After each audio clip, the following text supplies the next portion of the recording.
rak sa wanga ti mai ka riang hi kai ti ve ni mo mangai tu ma mo a ka vai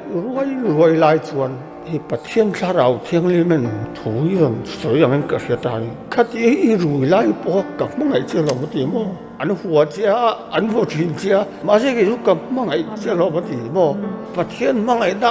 kha le chen ka lo son kan mu ka kan au ve ta ni ka ke jak te lik ka pathian min mangai ne a faro pu em ka ti ka au chu ka khamini kan khoi tu ka ne ya pathian tharau thiang li bani aran pa drugs ka vangai tum kham to lo ka drugs ko lai zong po ka pai tir va ka